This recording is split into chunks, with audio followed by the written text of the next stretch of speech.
WIOX. Now we go to Larry Sparano with the real deal. Hey, Hey, what do good you morning, think? Ken. Ken, you're beginning to use reports that kind of reflect my opinions, especially what they said Just about fair and Democrats balanced, fair and being too balanced. dumb to talk about the real issues that Yeah, bring voters to the polls instead of talking about impeachment ad right. infinitum. So, I could identify with that part of the report.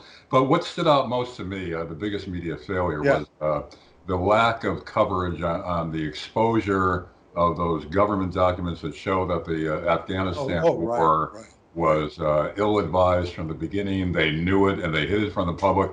And Ken, this is we're old enough to remember the impact of the Pentagon Papers Sure, that was right, published by the Washington Post. The immense effect that had on the debate over the nation's propensity to go to these wars, these endless wars, and how we were deceived about Vietnam for so many years. And there was a great public reaction against it. The media covered it extensively. What happened with Afghanistan? In addition to, I think, the concern where all these talking heads that they've got on MSNBC, CNN, et cetera, where they're actually administration officials and military people who have their own axes to grind, sure, have right, to protect themselves, their legacies, right, because they screwed up and they don't want to admit it, so they're not going to talk about Afghanistan. right, But in right, addition to that, Ken, I think also it's become a trivialization of coverage due to the pressure of ratings now because of the competition from cable, internet, all these different media platforms, social media platforms especially, where the sexy stories, the celebrity coverage, the crazy stuff, the sensational stories are the ones that attract a big audience and ratings and hence more right, revenue for these news platforms. So I think that's at work here too, where the monetization here concerns is what's really driving the trivialization of stories that are very important to the nation and to our right. future, but get short shrift But I because mean, the crazy celebrity reporting and all that other kind of stuff. right. But I mean, I think I agree with you to an extent. But I mean, I think that the idea that nobody cares is not a good reason to not do a story.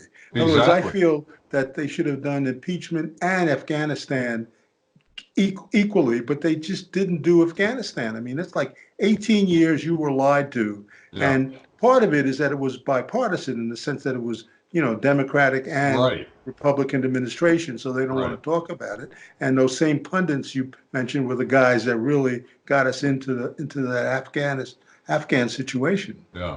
And that brings up another point about how these talking heads, these experts that are put on the air, Right.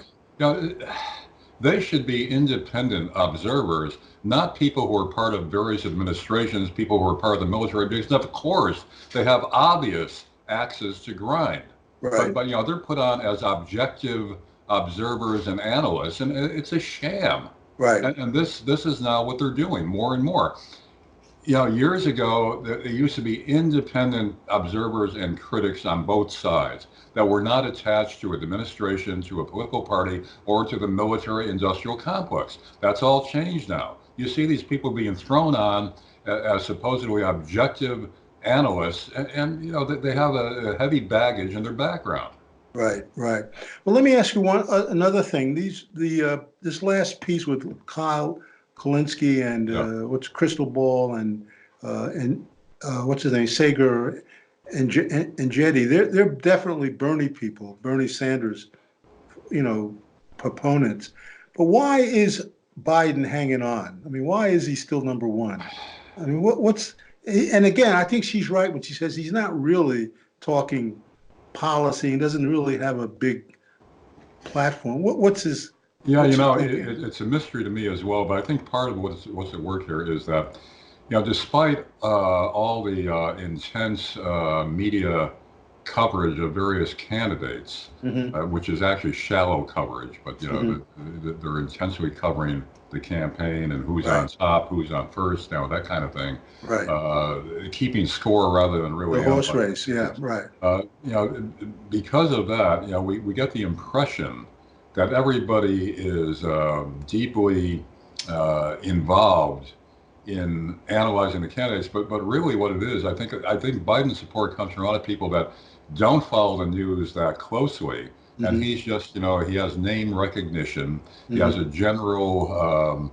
He brings with him, the history of being Obama's vice president, Right. and Right. so therefore that's working for him. He's a conventional Democrat that a lot of uninformed or uninvolved people are comfortable with. So I think that's what's holding and propping him up so far. But But I yeah, mean, I these, find it strange too that he's still ahead. And again, Kent, yeah, I don't have proof about polls being fixed now or altered, but you really have to wonder about the accuracy of some of these polls, the right. methodology that's used, the samples, the demographic samples that are used.